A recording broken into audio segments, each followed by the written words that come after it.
हम लोग पढ़ेंगे कोलाइड्स। तो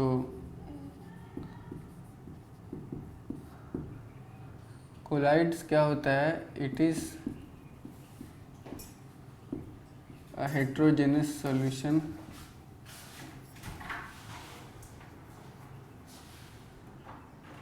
हेट्रोजेनस सिस्टम सॉरी।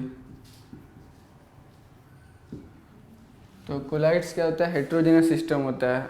किसका हेट्रोजेनस सिस्टम होता है? तो इसमें इसमें दो तरह की टर्मिनोलॉजी होती है। एक होता है डिस्पर्स्ड फेस और एक होता है डिस्पर्स्ड मीडियम।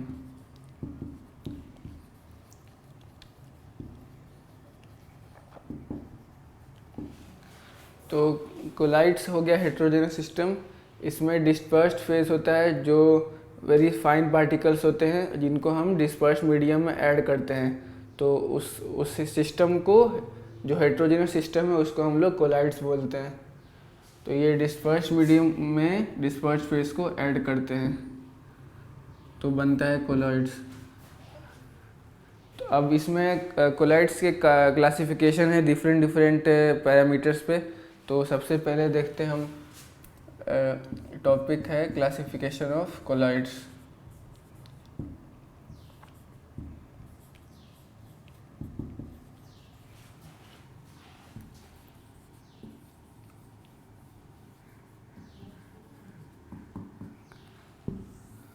तो पहले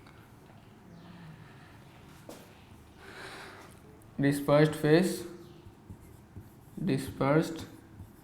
फेस एंड डिस्पर्स्ड मीडियम। ठीक है। दूसरा क्लासिफिकेशन हो गया नेचर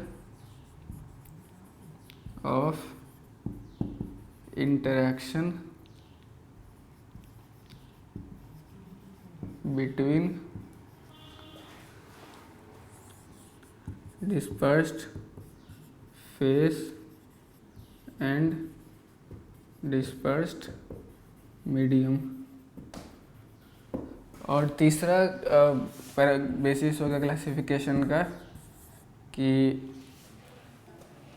टाइप ऑफ पार्टिकल्स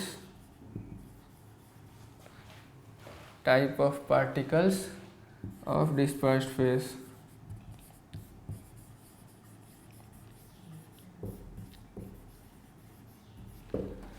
तो यहाँ पे हम देखेंगे क्लासिफिकेशन ऑफ कोलाइड्स। इसमें तीन बेसिस हैं।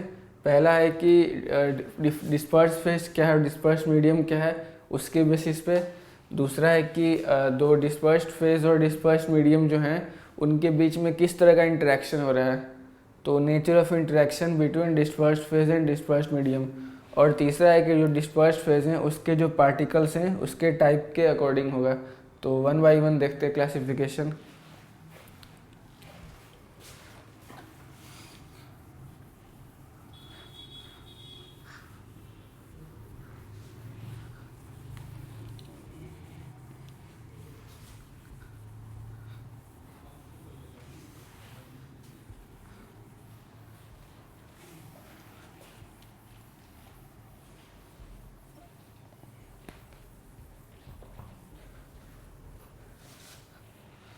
तो सबसे पहला क्या था?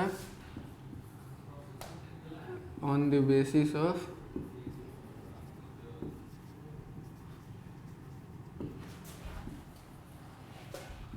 Dispersed phase and dispersed medium. तो इसमें इस डिस्पर्स्ड फेज और डिस्पर्स्ड मीडियम के बेसिस पे यहाँ पे 8 तरह के कोलाइड्स पॉसिबल हैं। तो इसको हम लोग टेबुलर फॉर्म में देखते हैं। तो इधर मैं लिखता हूँ डिस्पर्स्ड फेज,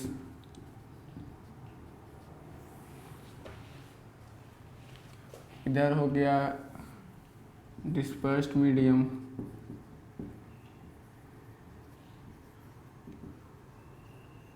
इधर हो गया कोलॉइड, मतलब किस टाइप का कोलॉइड बना, और ये हो गया एग्जाम्पल। ठीक है,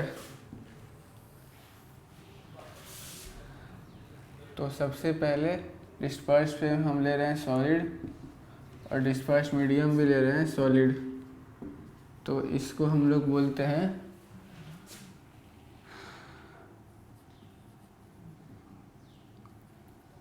सॉलिड सॉल। इसका एग्जाम्पल हो गया जेमस्टोन्स। ठीक है, जेमस्टोन्स में आप देखते होंगे कि उसमें मीडियम भी सॉलिड रहता है, और उसमें हम कुछ कलर्ड पार्टिकल्स होते हैं वो भी सॉलिड रहता है। तो इसमें डिस्पर्स्ड फेस भी सॉलिड हो गया, डिस्पर्स्ड मीडियम भी सॉलिड, इसको हम बोलते हैं सॉलिड सॉल, और इसका एग्जांपल हो गया जेमस्टोन्स। दूसरा देखते हैं हम, डिस्पर्स्ड फेस सॉलिड है और डिस्पर्स्ड मीडियम हो गया लिक्विड, इसको हम लोग बोलेंगे सॉल, और इसका एग्जांपल हो गया लिक्विड है सॉलिड और डिस्पर्स्ड मीडियम है गैस, इसको हम लोग बोलते हैं एरोसॉल। इसका एग्जांपल हो गया स्मोक। स्मोक में क्या है कि जो मीडियम है वो गैस है, और उसमें स्मॉल पार्टिकल्स होते हैं पॉल्यूशन वगैरह के, तो इसलिए हम इसको एरोसॉल बोलते हैं। और इसमें डिस्पर्स मीडियम गैस है और डिस्पर्स फेज सॉलिड है, तो स्मोक इसका एग्जांपल हो गया। इसके बाद डिस्पर्स फेज में ले रहा हूँ लिक्विड, और डिस्पर्स मीडियम ले रहा हूँ सॉलिड। ठीक है, तो इसको हम लोग कहेंगे जेल, इसका एग्जांपल हो गया चीज़। ठीक है, डिस्पर्स्ड फेस अगर लिक्विड है और डिस्पर्स्ड मीडियम भी लिक्विड है, ठीक है, तो इसको कहेंगे इमल्शन। इसका एग्जांपल हो गया मिल्क। डिस्पर्स्ड फेज अगर लिक्विड है, डिस्पर्स्ड मीडियम अगर गैस है, तो इसको हम लोग कहेंगे एरोसॉल, और इसका एग्जांपल हो गया इंसेक्टिसाइड स्प्रे।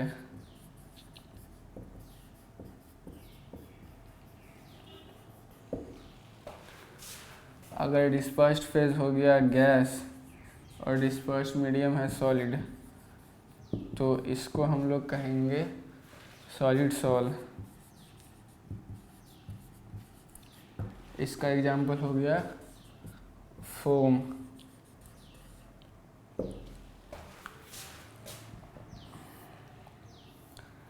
और अगर डिस्पर्स्ड फेज है गैस और डिस्पर्स्ड मीडियम है लिक्विड, तो इसको हम लोग कहेंगे फोम, और इसका एग्जांपल हो गया फ्रोथ।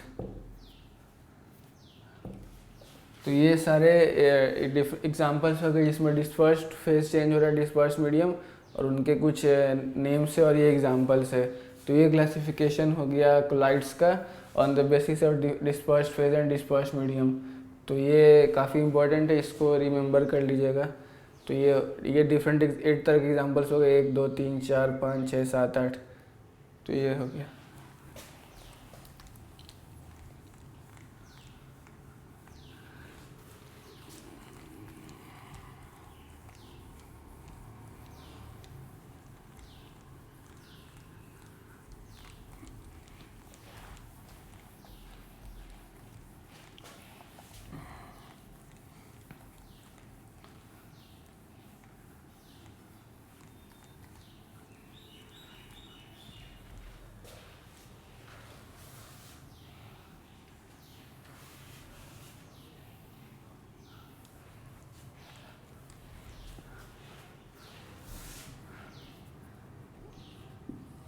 दूसरा हो गया ऑन द बेसिस ऑफ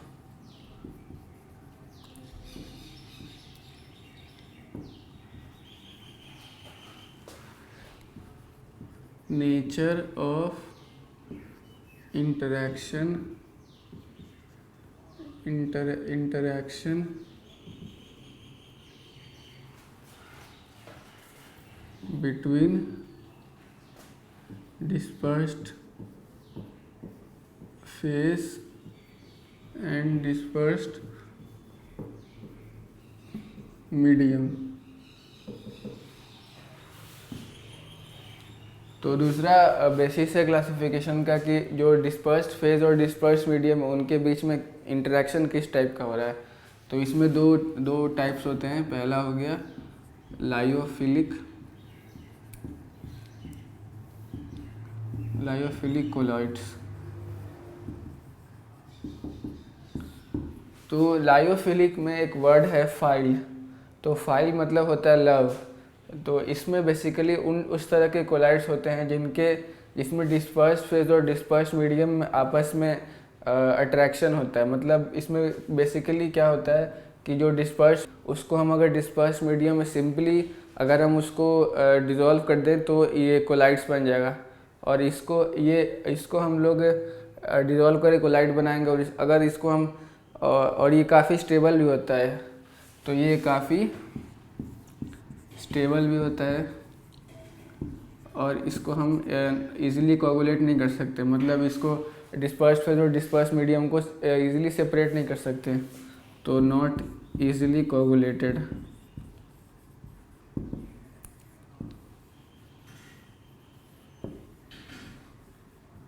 ठीक है। और इसमें चौथा पॉइंट है जिसको हम लोग रिवर्सिबल सॉल्व भी कहते हैं। रिवर्सिबल सॉल्व इसलिए कहते हैं क्योंकि अगर इसमें हम एक बार इसको इवापोरेट करके अगर डिस्पर्स्ड मीडियम इसमें से इवापोरेट हो गया तो वापस हम इसको मिक्स करके दोबारा से ये कोलाइड बना सकते हैं। तो ये कोलाइड मतलब काफ़ी स्टेबल होता है क्योंकि इसको हम इसमें दोनों के बीच अट्रैक्शन होता है, इसको कोगुलेट नहीं कर सकते। और ये अगर एक बार इवापोरेट हो गया तो वापस सिंपली मिक्स करके दोबारा से कोलाइड बना सकते हैं। तो ये हो गया लायोफिलिक कोलाइड्स। ठीक है। और दूसरा होता है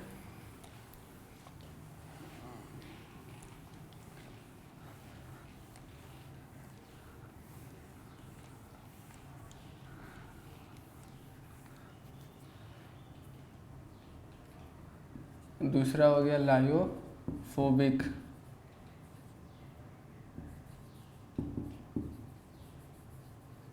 कोलॉइड्स मीडियम से हेट करता है, मतलब उससे अलग होना चाहता है।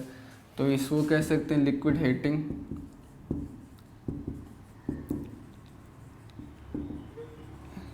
इसके एग्जांपल्स हैं metal sulphides mostly.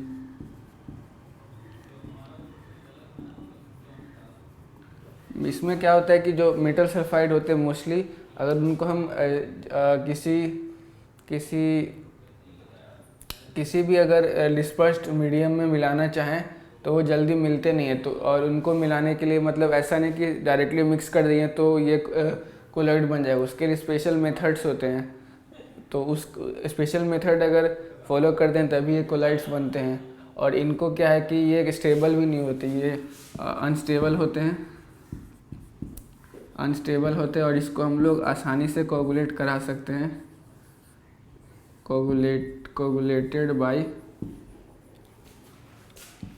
Heating, shaking etcetera. इसको ये स्टेबल नहीं होते और इनको हीट शेक करने से तो ये कोगुलेट हो जाते हैं। और इनको प्रिजर्व करने के लिए स्टेबलाइजिंग एजेंट की ज़रूरत पड़ती है। नीड स्टेबलाइजिंग एजेंट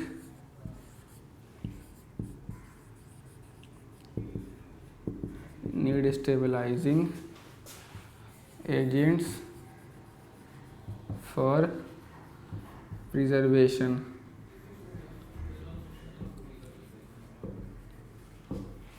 तो इसमें लायोफोबिक कोलाइड्स क्या होता है, लिक्विड हेटिंग होता है क्योंकि इसमें नाम में फोबिया छुपा है।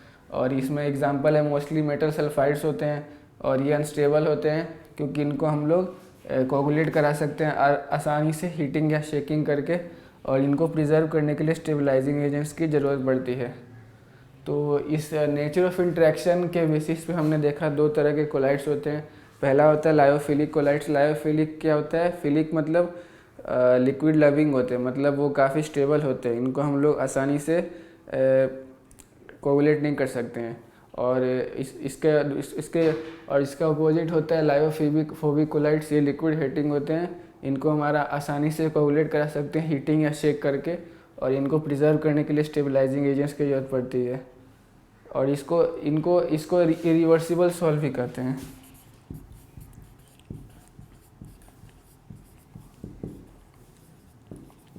इरिवर्सिबल सॉल्व इसलिए कहते हैं क्योंकि इसको एक बार कोगुलेट करा लिए तो दोबारा ये नहीं बन सकता है मिक्सचर।